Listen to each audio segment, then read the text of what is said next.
Bom dia, boa tarde, boa noite, Climaters. Espero que vocês estejam todos bem. Esse aqui é o Arquipélago Verde, podcast para você que nos ouve de qualquer lugar do mundo, que debate de forma aprofundada questões sobre mudanças climáticas, aquecimento global e ecopolítica. Meu nome é Lívia Maire, sou geógrafa, mestranda em antropologia e ruptura climática, e minha parça, Leila Figueiredo, bióloga, mestre em biodiversidade e conservação e doutoranda em ecologia política. Já aproveita e nos siga aqui no Spotify e nos deixe 5 estrelinhas para fazer o nosso dia e o nosso trabalho mais feliz. No episódio de hoje, dia 29 de novembro de 2023, vamos conversar sobre a COP28 nos Emirados Árabes e o Senado contra-ataca com Rodrigo Pacheco e seus pacotes de maldade.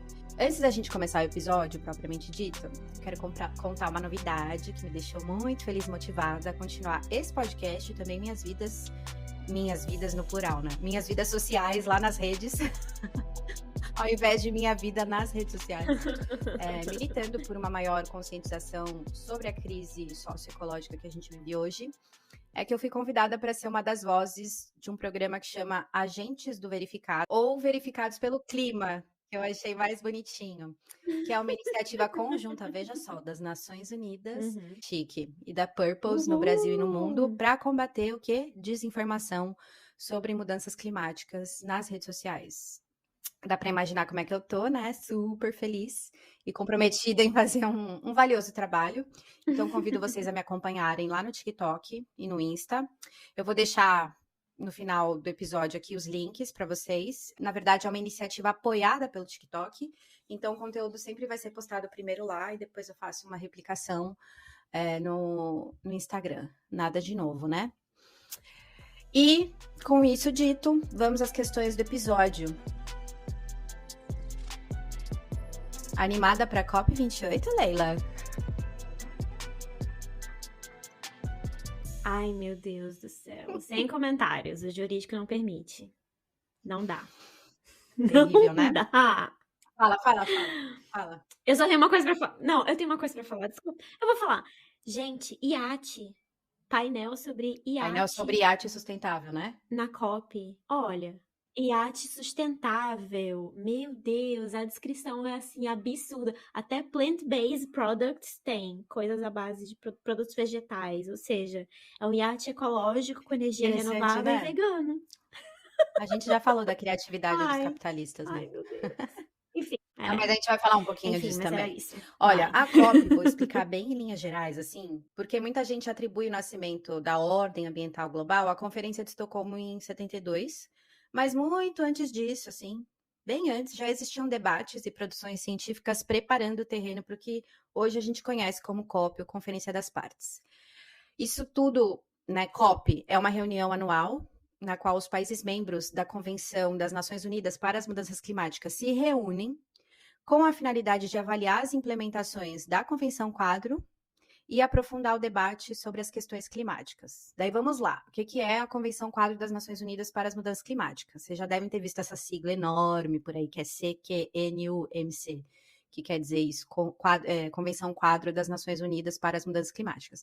Foi um tratado assinado por mais de 150 países, assinatura não falta, né, gente, desde o começo, na Rio 92, com o objetivo de, abre aspas, eu trouxe aqui um trechinho, alcançar a estabilização das concentrações de gases de efeito estufa na atmosfera em um nível que impeça a interferência antrópica perigosa com o sistema climático. Isso aqui está na página 9, na abertura do documento. Então, assim, nesse rolo todo também, a gente não pode falar da Convenção Quadro e dessa primeira questão de assinatura de 150 países e tal, sem falar do relatório de Brundtland, que foi feito em 1987 com o famoso nome, ironicamente nomeado, de Nosso Futuro Comum, que acabou servindo, na verdade, não pouco proposital, de base para criar a Agenda 21. Hoje a gente conhece a Agenda 2030, a Agenda 2050, mas a Agenda 21, ela saiu também da Rio 92, e que no senso comum, esse relatório, todo mundo fala, esse relatório, que incrível, nosso futuro comum. Mas dentro dele tem 2 preceitos neoliberais muito importantes, que vai marcar, Leilo, que a gente fala muito aqui, que é o fracasso das COPs, desde o início. É aquele famoso nasceu morto que a gente sempre fala aqui. Para quem não ouviu os episódios passados, aconselho ir lá e ouvir, porque a gente fala bastante sobre isso. Então é isso, meus amores. Infelizmente, a realidade é essa. Os 2 preceitos no relatório são os seguintes. Prepara. Assegurar o crescimento econômico frente às medidas de proteção ambiental. Esse é o primeiro preceito dentro do relatório Nosso Futuro Comum. E o segundo é que a importância dos negócios como atores relevantes, pontuando a necessidade destes fazerem parte das soluções. Então, junta aqui comigo. Não é surpresa nenhuma que a COP, que começou ontem, na verdade, a abertura, que é a 28ª COP, esteja ocorrendo nos Emirados Árabes. É uma coisa até trágico-cômica, para dizer o mínimo. E a Rachel Carson deve estar se revirando no túmulo dela agora, nesse momento. Porque, assim, os combustíveis fósseis, não sei... enfim, os combustíveis... Eu tô olhando a cara da Leila aqui, rindo pra caramba. Attenzione pickpocket! Attenzione borseggiatrici! Pickpocket! Pickpocket! Nossa, a bichinha saiu de Primavera Silenciosa pra Exatamente. vamos ter a COP no Emirados É isso. Árabes. Por quê? Porque a gente ri, assim, de nervoso, né, gente? Não tem que mais ficar Ai. explicando isso. Mas os combustíveis fósseis, eles estão no centro da crise climática. A gente não consegue atribuir tanto a crise climática, a não ser 70%, né? Tem estudos que dizem que a responsabilidade dos combustíveis fósseis em relação à crise climática são de 70%. É mais ou menos, o recado é mais ou menos assim, a humanidade acabou para vocês. Porque assim, não só, né? Pasmem comigo. Quem vai presidir as negociações que acontecem na COP? Então, assim, a COP é esse evento anual, os países se reúnem para debater todas as questões que precisam ser implementadas das mudanças climáticas e também para aprofundar essas discussões. Os primeiros acordos que aconteceram foi lá na primeira COP em 1995. Então faz 28 anos, né? Por isso essa COP é a COP 28, porque é COP e do ladinho é o número do ano que ela é, né? É uma contagem. Então faz 28 anos que esses países se reúnem e praticamente nada muda, porque a gente não teve diminuição das emissões de gás de efeito estufa, né? Que era o que a gente deveria estar produzindo. No final, não estamos. E quem vai presidir esse ano ali nos Emirados Árabes vai ser o CEO da empresa de petróleo estatal, a ADNOC, o senhor Sultan Al-Jaber. Não sei falar direito. Eu vou deixar também o site aqui da empresa para vocês rirem de nervoso comigo, e tanto quanto eu, e verem a piada descomunal que é o greenwashing mais deslavado que você vai ver em 2023, que dirá dos outros anos também. Porque, assim, frases do tipo, plantaremos 10 milhões de manguezais até 2030. Ou, seremos net zero até 2045. Gente, eles são uma empresa de petróleo estatal, tá bom? Vocês param de ficar entrando no site das empresas e indo ali na aba sustentabilidade, acreditando em tudo que vocês veem ali. Porque, assim, exploração de pode petróleo crer. net zero? O que é o net zero, né? Vamos lá, eu vou explicar rapidamente também. Quando você vê por aí net zero, race to zero, significa que ou aquela empresa, ou aquele país, ou aquela ação que está falando para você que será net zero, vai perseguir o que a gente chama em português de emissões líquidas zero em carbono. E o que isso quer dizer? O net zero, ele é um quadro conceitual, técnico, científico verdadeiro, ele é real, no qual os cientistas físicos do clima calcularam um orçamento de carbono total que a gente poderia queimar. A mais, agora aí, são algumas gigatoneladas. E esse quadro conceitual, ele emergiu dentro dessa ordem ambiental global, que tem a ver com as COPs, que tem a ver com todos esses estudos sobre impactos, com o IPCC, enfim, é uma ordem ambiental global. Esse conceito emergiu e se tornou uma tendência dominante dentro da política internacional, se tornando mesmo central na governança climática. Parece que todo mundo parou tudo e só começou a olhar para números. Quanto de carbono se queima, quanto que a gente tem que reduzir, etc. O objetivo do Net Zero, aparentemente, em meio a muitas aspas, de forma bem simplista, é equilibrar as emissões de gases e as remoções de gases também.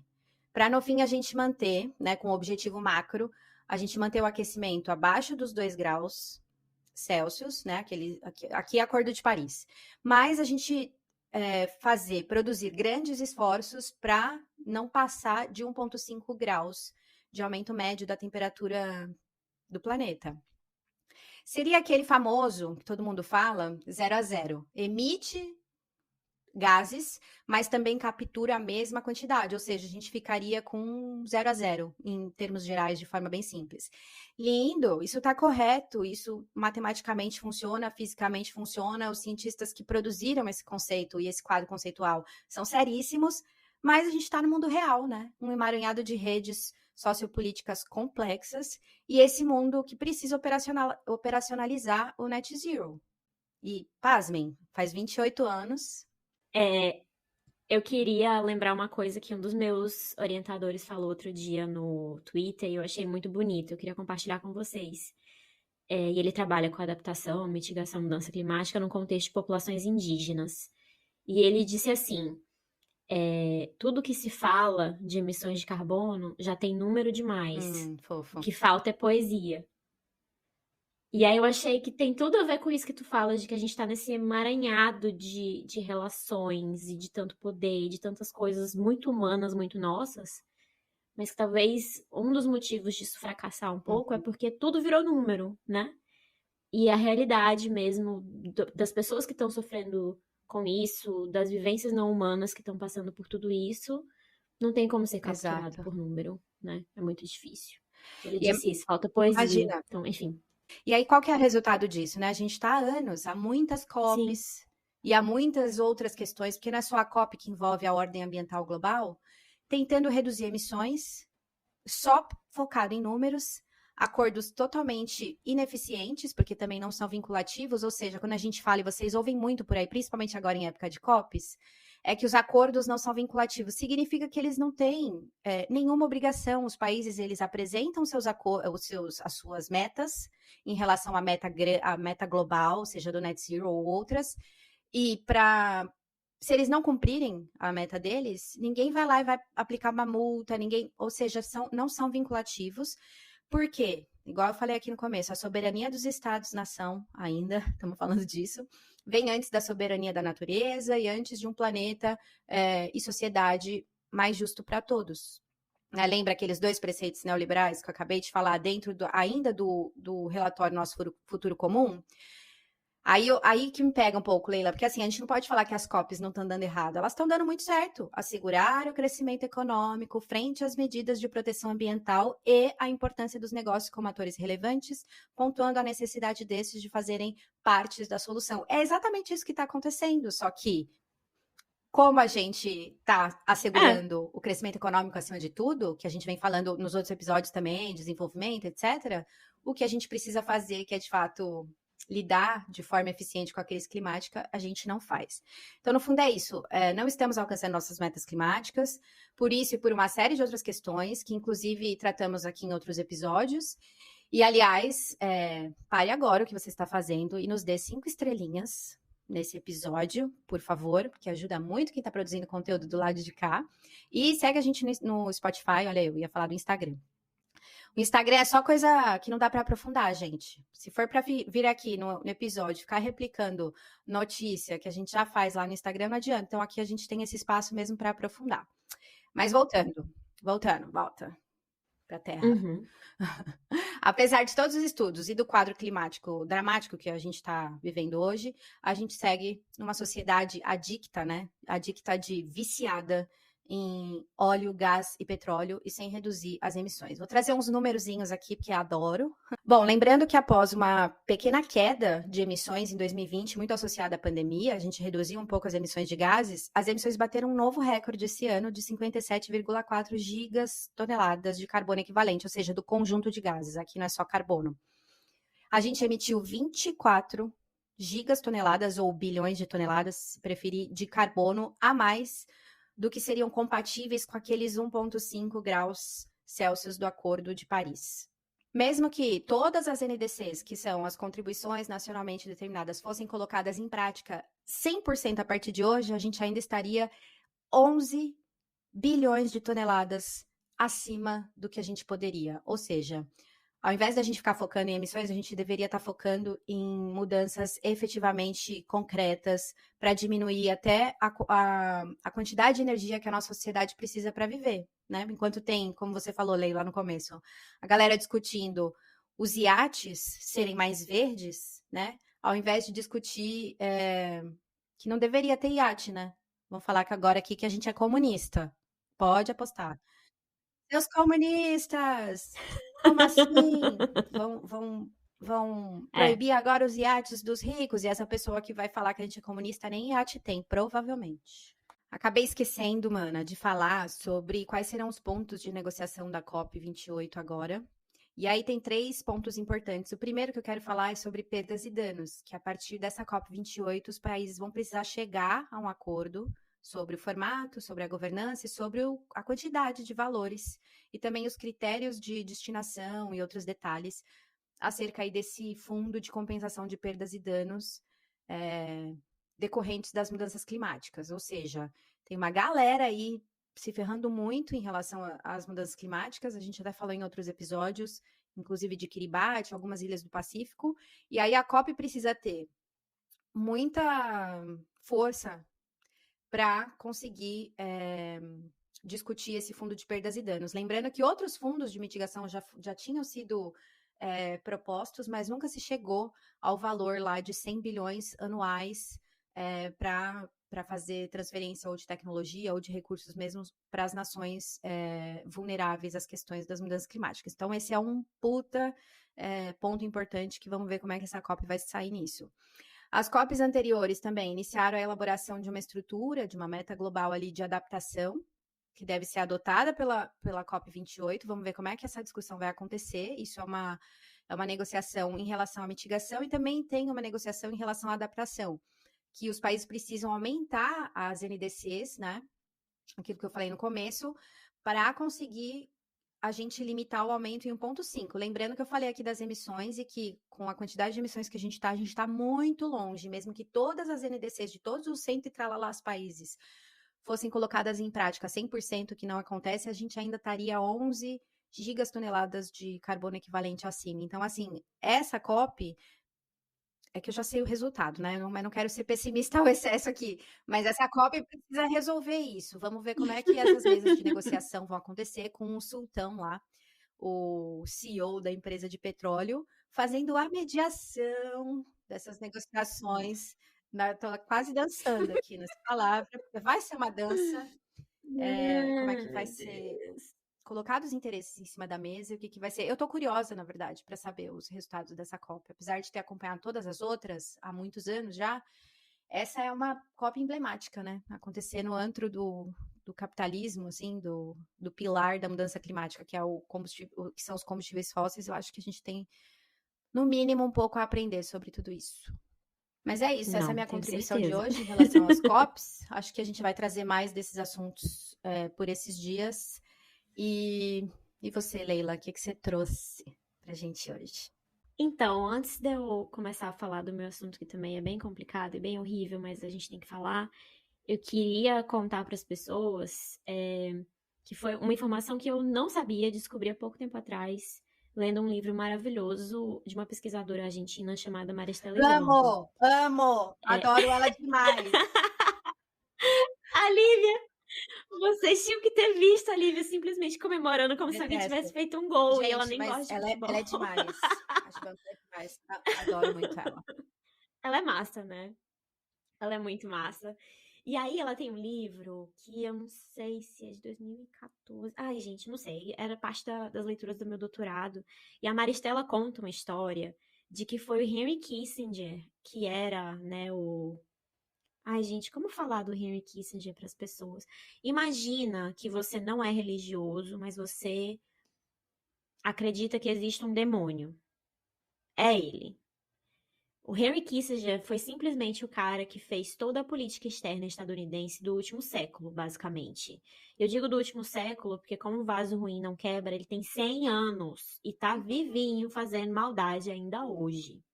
O Henry Kissinger foi, juro pra vocês, o Henry Kissinger, que fez os Estados Unidos, era conselheiro de não sei quantos presidentes estadunidenses, fez os Estados Unidos invadirem um monte de país, causar um monte de genocídio, destruição, não sei o quê. Isso tudo tá na conta desse cara. Ele foi o cara que chegou para a ONU nas reuniões, né, de vários países, logo nas primeiras conferências que foram lá gerar Estocolmo e tal, a Conferência de Estocolmo, e disse que tinha que ter a palavra desenvolvimento nessa história de sustentabilidade. Hoje, se a gente fala desenvolvimento sustentável, é por conta do Henry Kissinger. Então, olha como a gente tá lascado. Porque ele bateu o pé e disse que os Estados Unidos não ia assinar nada que não assegurasse o desenvolvimento, o crescimento econômico dos países ricos. E aí, com isso, todo mundo ficou com medo. A gente estava num contexto de Guerra Fria, né, e tudo mais. E se os Estados Unidos, que eram os maiores poluidores, né, o país mais poderoso do mundo ainda não ia assinar, não ia ter negócio, né? Então, fica aqui mais essa contribuição nefasta desse homem pro, Muito boa a pro planeta. contribuição, Enfim, obrigada. era isso. Bom, e aí vamos lá, né? Gente, o Senado contra-ataca, né? Rodrigo Pacheco e todos os seus muitos pacotes de maldade. E aí, galera, para eu falar do meu assunto, eu vou precisar explicar o que o Senado brasileiro faz, tá? Então vamos lá, nessa recapitulação. Em outubro de 2022, Lula foi eleito. Uhul! Eleito por uma parcela muito específica da população, né, gente? As maiorias minorizadas. Então, foi voto de quilombolas, foi voto de indígenas, de população mais pobre, foi o voto das mulheres cis, das pessoas do grupo LGBTQIAPN+, enfim. Em geral, essa galera tinha várias expectativas para o governo Lula. Entre elas, e aí eu falo por mim, tá? Uma vontade danada de ver a crise climática ser endereçada de forma correta, o cumprimento de legislações sobre a questão fundiária, reforma agrária, cadeia nos militares do governo Bolsonaro, enfim. Lula tomou posse naquele dia e eu confesso pra vocês que eu me acabei de chorar. Inclusive, acho que foi um dos últimos dias que eu bebi alguma coisa e fiquei com uma ressaca absurda. Mas eu também fiquei muito atordoada com a fala de um personagem naquele dia. Rodrigo Pacheco. Essa criatura falou mais do que Lula no discurso lá no Congresso e eu assisti tudo meio chocada, assim, de não estar entendendo por que aquele homem estava querendo falar mais do que o presidente eleito e empossado naquele momento. E aí você, do outro lado da tela, talvez não conheça Rodrigo Pacheco, mas você conhece Arthur Lira, né? Vamos explicar por quê. Num jeito meio, e aí eu não sei se eu tô inventando uma palavra, sudestinista? Eu acho que Sudestinista? neologismo. Enfim. Né, talvez? Vamos lá. Sudestinista. Num jeito meio sudestinista de fazer as coisas, a imprensa brasileira, e aí eu digo Rio e São Paulo, ela gosta muito de falar do Arthur Lira. O cara tá em todas, ele manda na porra toda, ele faz chantagem, ele ocupa terras de povos tradicionais, supostamente está envolvido em vários esquemas de corrupção, e na sua vida pessoal, ele parece ser um... O jurídico não permite que eu fale o que eu acho que o Arthur Lira é na vida pessoal. Bom, toda vez que se fala em Arthur Lira, tem uma frase mais ou menos assim. E eu digo toda vez porque eu assisto Globo News diariamente. Esse é um dos meus traços tóxicos. Eles dizem assim, o político alagoano, ou o cacique de Alagoas. E aí, aliás, gente, uma coisa que não tem na política brasileira é cacique, viu? Quem dera que tivesse. Por que vocês não pegam um termo europeu para explicar o que os políticos dessa democracia liberal europeia fazem, né? Vamos fazer assim? Tá mais certo. Cacique não tem, infelizmente. Bom, e aí eles falam do Arthur Lira de um jeito meio caricato, né? Ele é poderoso, ele é falante e com a ajuda da mídia, ele é famoso. E aí por que eu tô fazendo esse arrudeio todo? Para dizer que a gente precisa começar a olhar para o coleguinha do Arthur Lira, o tal do Rodrigo Pacheco. Na imprensa, sempre falam que ele é muito calado, muito quieto. Já especularam o nome dele para o Supremo, né, na vaga da Rosa Weber. Disseram que ele é muito preparado, só porque ele é advogado, branco, sudestino. E aí, claro, o Lula foi lá e lascou com tudo e indicou o Flávio Dino, mas isso é uma decepção para outro episódio, talvez. Deixa quieto. A imprensa reza que o Rodrigo Pacheco, com seu jeito mineiro, veja só, né, sudestino, ele é mineiro, então ele é educado, ele é cortês, ele é bom ouvinte, ele é negociador, ele é apaziguador. E aí a imprensa cria na gente a ideia de que o Rodrigo Pacheco é muito melhor do que o Arthur Lira, que é um nordestino, né? Uma figura desprezível, que já seria desprezível sem todos os estereótipos que a mídia traz para ele. Bom, e aí ninguém lembra que o Rodrigo Pacheco também era o operador do orçamento secreto. O Rodrigo Pacheco é o presidente do Congresso Nacional Brasileiro. Ele é o chefão do legislativo. Não é à toa que foi ele que fez um discurso lá do lado do Lula, não foi o Arthur Lira. E aí a casa do Rodrigo Pacheco, o Senado, ela é em geral mais discreta do que a Câmara. Pensam vocês aí, faz esse exercício também, Lívia. Quantos deputados a gente consegue nomear em 10 ou 15 segundos? Eu consigo vários. Mas se a gente tentar fazer a mesma coisa com os senadores, a gente não consegue. Eu não consigo. E, de novo, eu assisto notícia todo dia. Vê só a diferença? Isso é muito bizarro, porque a eleição para o Senado, ela é uma eleição majoritária. É tipo a eleição para o executivo. Então não tem aquela confusão da eleição para deputado, por exemplo, onde você tem as cotas partidárias, onde você tem coeficiente eleitoral, não sei o quê. Não, o senador é assim, cada estado tem 3 senadores, direito a 3 senadores, e você vai lá e vota diretamente no nome que você quer. E ainda assim, a gente não sabe falar o nome de um senador. Né? Isso é meio esquisito. E aí eu falei isso tudo para dar a seguinte notícia. A Comissão de Meio Ambiente do Senado, agora em outubro, parece uma notícia velha, mas não é não. Essa Comissão de Meio Ambiente é um grupo que discute projetos de lei, revisa esses projetos, vota e manda esses projetos de lei para o plenário do Senado. Como é que funciona um Congresso brasileiro, dependendo do tipo de legislação que for sendo votada? Quando o Senado propõe uma lei, ela vai ser revisada na Câmara. Se a Câmara alterar aquela lei, ela volta para o Senado. Quando a Câmara faz a lei, vai para o Senado para revisão. Se for alterado, volta para a Câmara. O que não é alterado vai para a sanção presidencial ou para o veto, certo? Então fiquem comigo, vamos lá, vocês estão entendendo, né? Tô na fé que tá todo mundo entendendo. E aí, gente, o que essa comissão fez? Aprovou por unanimidade um negócio inacreditável. E como foi aprovado por unanimidade, já tem conversas no plenário, etc., já foi para a Câmara para apreciação. O que eles aprovaram? Um PL, que é o 412 de 2022, que regulamenta o mercado de carbono no Brasil. A ideia é que haja um esquema que ainda não foi criado, aquelas coisas bem brasileiras, né? A gente vai regular um negócio que ainda não existe. Assim, né? Então, eles querem criar um esquema, regular um esquema que não foi feito ainda, de governança pública para limitar a emissão de gases de efeito estufa por empresas que jogam mais de 10 mil toneladas de carbono na atmosfera por ano. Depois que essas empresas têm os seus limites, né, de emissões, ou aliás, desculpa, se elas não chegarem a esse limite, elas podem vender créditos. Isso. Ah, que legal. Lindo, né? Tudo muito bom. Muito bom. Para outras empresas. E aí, eu acho que nem precisa dizer o que a gente acha do mercado de crédito de carbono. Eu acho que não, né, não vale a pena. Sei lá.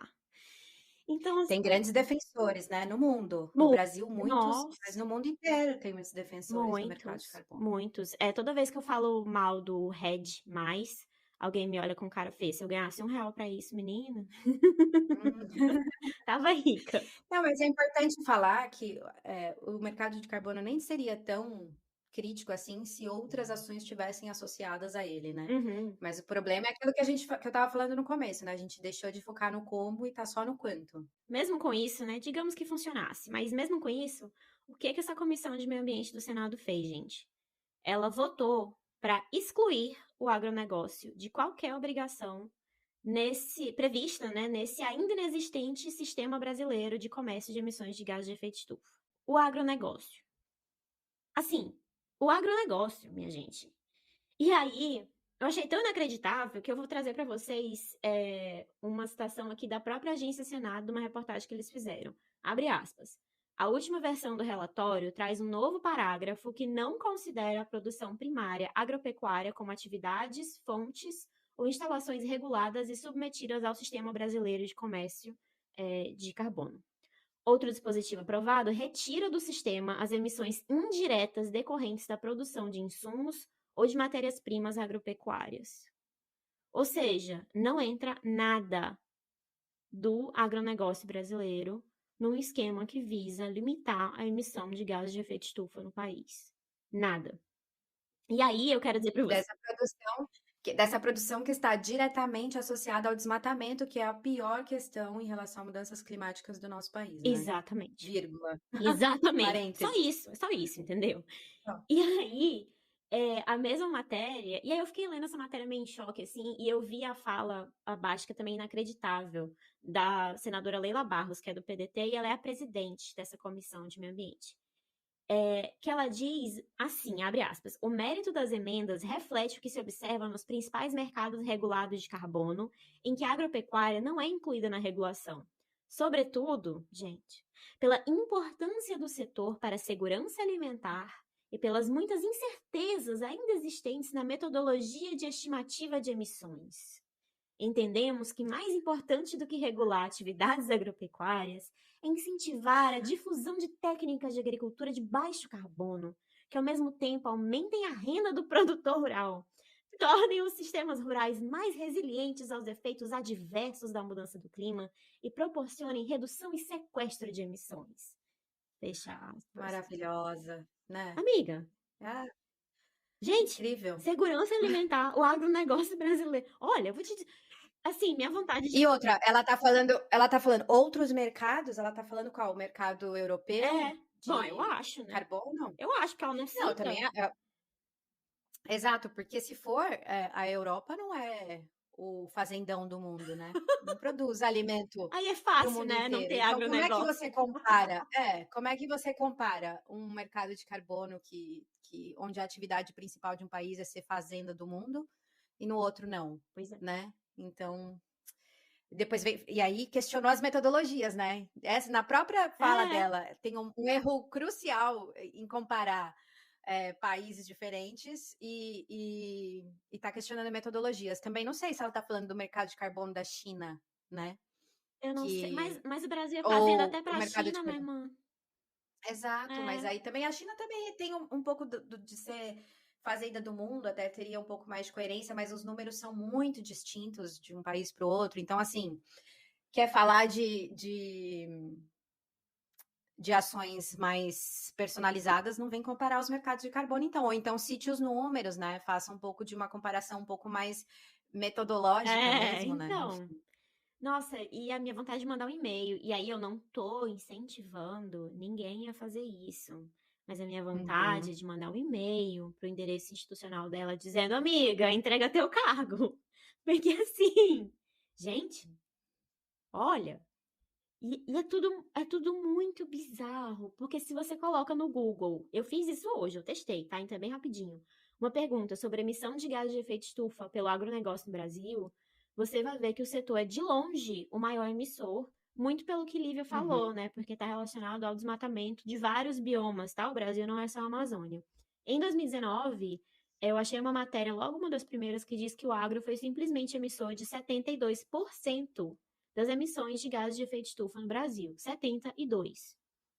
E aí tem um site bem interessante que de vez em quando eu gosto de brincar com ele, que chama, tá em inglês, tá? Mas acho que dá para traduzir. Eu amo esse Ele é muito site. maravilhoso. Amo. Chama Nosso Mundo em Dados. E aí você consegue ver estatística de uma porrada de coisa útil ou inútil, dependendo do que você quer ver.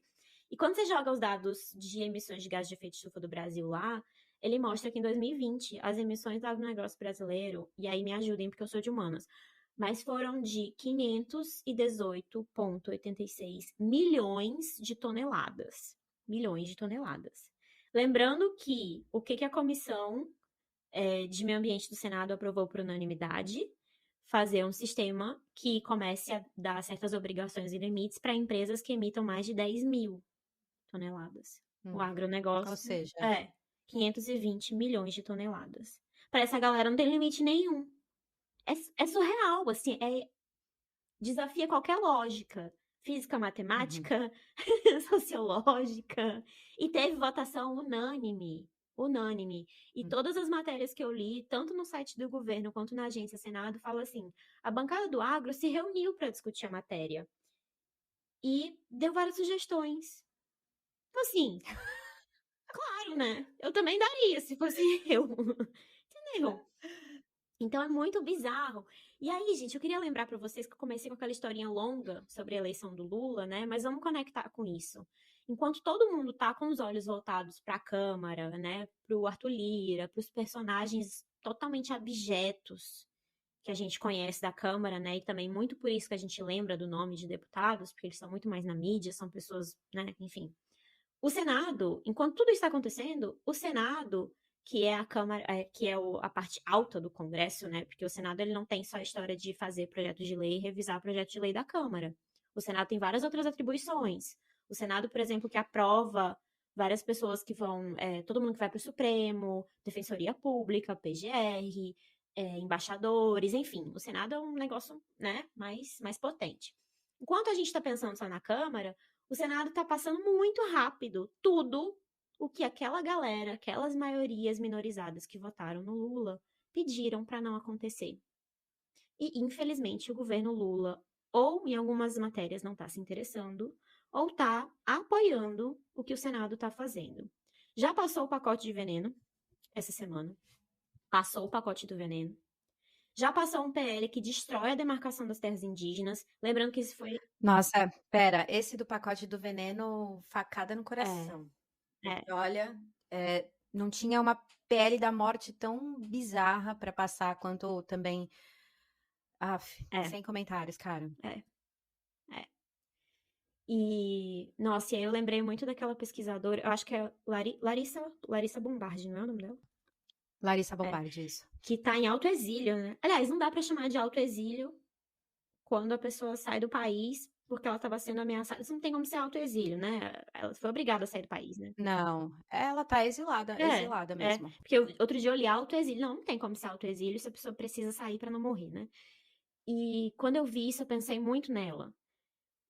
Porque é uma pessoa que passou a vida acadêmica inteira, né, denunciando todos esses problemas. E pensei muito nas pessoas, nos relatos que eu já ouvi lá do Maranhão mesmo, na galera que mora no que hoje é conhecido como Matopiba, de pessoas que o avião passa jogando veneno em cima da casa delas. Porque a plantação de soja é do lado da casa delas e, portanto, o avião passa jogando veneno. E tem criança, tem idoso, tem não humano, todo mundo com a pele totalmente arrasada, machucada por conta disso. Então, assim, isso é um crime do Senado que a gente não tá entendendo, porque a gente não sabe quem tá lá, né? Mas, enfim, o Senado também passou um PL que destrói a demarcação de terras indígenas, isso uma semana depois da história do marco temporal lá no STF. Já eles vão passar um PL que criminaliza, ainda mais, né, gente? Criminaliza o porte de drogas e o aborto, mesmo em situações que estão previstas em lei. E a gente, nada. A gente só olha para o Senado porque o Rodrigo Pacheco está falando alto para cima do Supremo, né? Então, essa semana a gente viu um pouco isso, mas a gente não acompanha os projetos de lei absolutamente nefastos que estão correndo por lá. E aí, eu quero dizer que tem tudo para ficar pior. A Lívia tá com as duas mãozinhas assim, no rosto, em sinal de desespero total, absoluto. Porque só pensa em desgraça. Impressionante, assim, é uma galera que só traz desgraça pro país, assim. E aí vai piorar. Assim, não, eu não vou dizer que vai piorar, porque eu ainda sempre espero que a gente vai fazer alguma coisa até lá. Mas, ano passado, gente, o Senado é uma casa toda esquisita, porque ano passado, nas eleições, só 1/3 do Senado, das vagas do Senado estavam abertas, né? Então, a gente teve 1/3 de senadores ou entrando pela primeira vez no Senado ou sendo reeleitos. Na próxima eleição, 2026, 2/3 do Senado se renova. Cada senador ele tem um mandato por 8 anos. 2/3 do Senado vai se renovar, gente. Aí imagina as figuras que já estão desde agora se preparando para ir para lá, enquanto a gente está aqui moscando, olhando para Arthur Lira, né?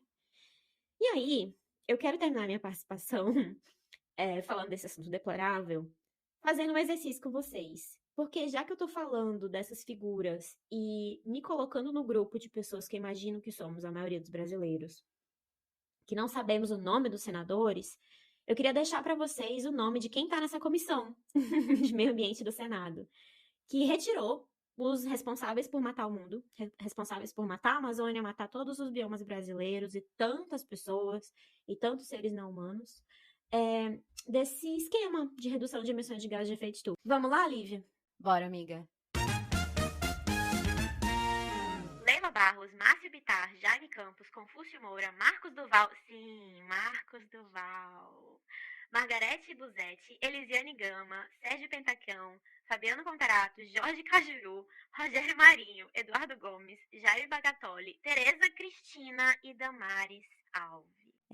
Galera. Que surpresa! Damares Alves? Pois é, de meio ambiente ela sabe tudo. Além de saber sobre meninos e meninas. Não seja injusta.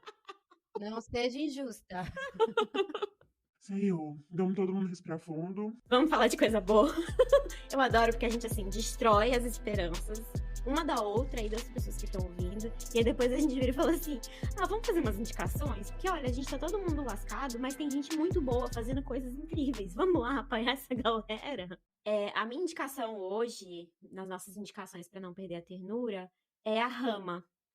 Que eu acho que é uma das organizações que tem um dos nomes mais lindos de todos. Que é, e aí também tem um significado maravilhoso, a Rede de Agroecologia do Maranhão. Já que a gente está nesse tema de mercado de carbono, capitalismo verde, coisa e tal, eu quero indicar para vocês não só tudo que a Rama faz, eles têm um site bem legal na internet, também tem Instagram, mas também quero indicar um minicurso que, por coincidência, foi feito ontem em São Luís. Eu não sabia desse minicurso, mas está disponível no YouTube, e chama assim, O Hidrogênio Verde e o Capitalismo Verde. E é bem legal porque é uma perspectiva de povos e comunidades tradicionais falando desses assuntos. O minicurso é gratuito, tá tudo gravado no YouTube. E eu vou deixar o link aqui no descritivo do episódio. Que dicaça, hein, amiga? Né? Parabéns. Pois é. Tô adorando suas dicas pra não perder a ternura. Obrigada. Eu sei que eu puxo a sardinha um pouco pro Maranhão, mas assim, né? Fazer o quê? Não tem culpa se no meu estado tem gente maravilhosa. Olha, minha indicação para não perder a ternura também vou puxar a sardinha pro meu lado, pro meu objeto de estudo, que são os negócios, porque essa galera tá ali no submundo, quebrando regras, transformando processos produtivos e até relações sociais. Enfim, acredito muito no corre dessa galera, sem romantizar o empreendedorismo, né? Sempre faço questão de frisar isso. É lá do sul esse negócio, não quebrei o eixo sul-sudeste hoje aqui novamente, invicta. Mas assim, também sou do sul, né? Aquilo que você falou, que você traz do Maranhão, porque você é do Maranhão, mas é a mesma coisa comigo. Esse negócio chama Biomil, de uma mãe maravilhosa, empreendedora, uma empresa de cosméticos naturais, com creme, sabonetes, shampoo sólido, condicionador. Já indiquei outras marcas de cosméticos naturais aqui, mas vale muito a pena, tem um super cuidado com embalagem, com os ingredientes, super de qualidade, assim. Acho que vale a pena muito olhar para quem tá ali por perto. Fica lá na Praia do Rosa, olha que delícia. Maravilhoso. E é isso, né, mana? Nos vemos no próximo episódio, certo? Com certeza. Gente, acompanha o Arquipélago Verde, dê 5 estrelinhas lá pra gente no Spotify. Nos acompanha no Instagram também, onde a gente fala das coisas com um pouco mais de pressa. Sem muita oportunidade de começar uma com a outra. Até porque, quem não sabe, a gente tá com...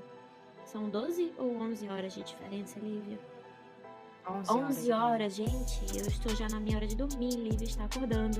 Então deem força para essas duas mulheres que fazem de tudo para trazer esse podcast original aqui com notícias de sustentabilidade para vocês. Um beijo.